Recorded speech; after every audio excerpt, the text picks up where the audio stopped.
ஓம் நமச்சிவாய. நாம் சென்னையில் அமைந்திருக்கும் பாடல் பெறாத சிவத்தலங்களை எல்லாம் பார்த்து கொண்டிருக்கின்றோம்.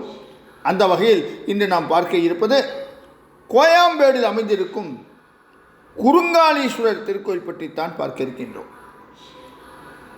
சென்னை கோயம்பேட்டிலிருந்து 2 கிலோமீட்டர் தூரத்தில் இந்த ஸ்தலம் அமைந்திருக்கின்றது.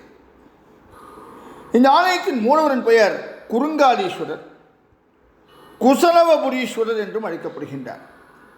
தாயாரின் பெயர் தர்ம சம்வர்த்தனி, தீர்த்தம் குசலப தீர்த்தம்.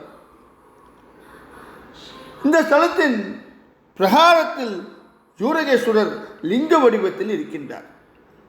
சாஸ்தா, லக்ஷ்மி, ஞான சரஸ்வதி, நாகர் ஆகியோரும் இருக்கின்றார்கள்.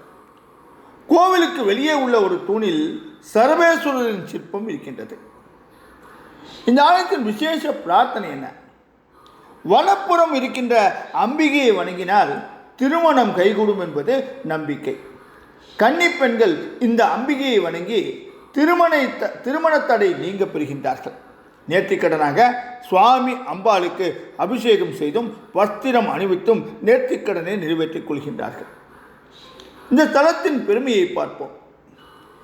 பிற்காலத்தில் இந்த ஸ்தலத்தில் சிவலிங்கம் மணலால் மூடப்பட்டது. சோழ மன்னன் ஒருவன் இவ்வழியே தேரில் சென்றபோது சக்கரம் லிங்கம் மீது ஏறி இரத்தம் வெளிப்பட்டது. பயந்த மன்னன் பூமிக்கடியில் லிங்கம் இருந்ததை கண்டு கோவில் எழுப்பினான். தேர் சக்கரம் ஏறியதால் இந்த லிங்கத்தின் பானம் பாதி புதைந்து விட்டது. எனவே இங்கு சிவன் குறுகியவராக, அதாவது குள்ளமானவராக காட்சி தருகின்றார். இதனால் சுவாமிக்கு குறுங்காலீஸ்வரர் என்ற பெயர் உண்டானது. குசலவம் என்றால் குள்ளம் என்றும் பொருள் உண்டு. இதன் அடிப்படையில் இவர் குசலவபுரீஸ்வரர் என்று அழைக்கப்படுவதாக சொல்கின்றார்கள். சுவாமியின் வலப்புறம் இருக்கின்ற தர்ம சம்வர்த்தினி அம்பிகையும் வடக்கு நோக்கி இருக்கின்றார்கள். மதுரையில் மீனாட்சி வலப்புறம் இருப்பதால் அம்பிகைக்கு மவுசு அதிகம். அதே போல இந்த ஸ்தலத்திலும் அம்பாள் அதிக மகிமையுடன் இருக்கின்றார். இவள் இடது காலை முன்னோக்கி வைத்தபடி காட்சி தருவது மற்றொரு சிறப்பம்சமாகும். தன்னை வேண்டும் பக்தர்களுக்கு விரைந்து வந்து அருள் செய்வதற்காக இவ்வாறு இருக்கின்றார். அம்பாள் சன்னதிக்கு முன்புறம் இருக்கின்ற நவக்கிரக சன்னதி தாமரை பீடத்தின் மீது அமைந்திருக்கின்றது. நடுவில் சூரியன், உஷா, பிரத்யுஷாவுடன் 7 குதிரைகள் பூட்டப்பட்ட தேரின் மீது நிற்கின்றார். தேரோட்டியான அருணன் 7 குதிரைகளையும் பிடித்தபடி சாரதியாக இருக்கின்றார். இத்தகைய அமைப்பை காண்பது அபூர்வமான விஷயமாகும். சூரியன் தனது தேரில் பயணிக்கும் நாளை கணக்கில் வைத்து ஒவ்வொரு வருடமும் கணக்கிடப்படுகின்றது.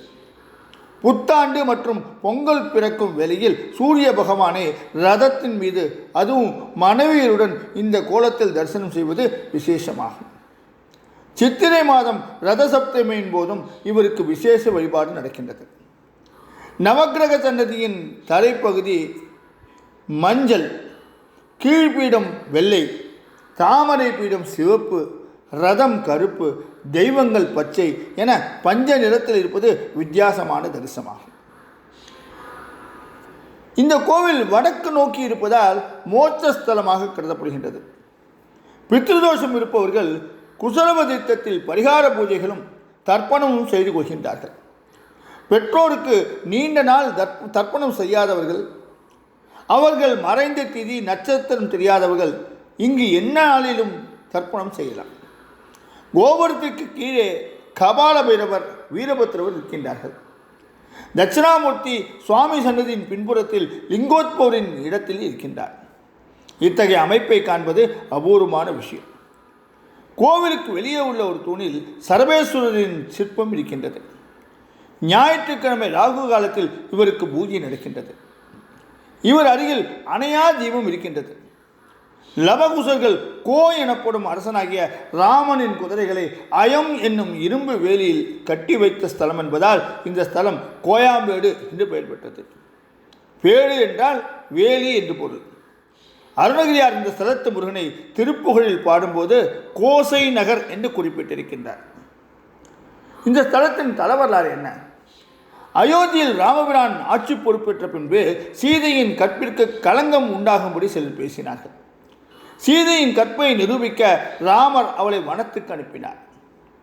வால்மீகி ஆசிரமத்தில் தங்கிய அவள் லவன், குசன் என்னும் 2 மகன்களை பெற்றெடுத்தாள். ராமர் தனது தந்தை என தெரியாமலேயே லவகுசர் வளர்ந்தார்கள். இந்த நேரத்தில் ராமபிரான் அயோத்தியில் அஸ்வமேத யாகம் நடத்தினார்.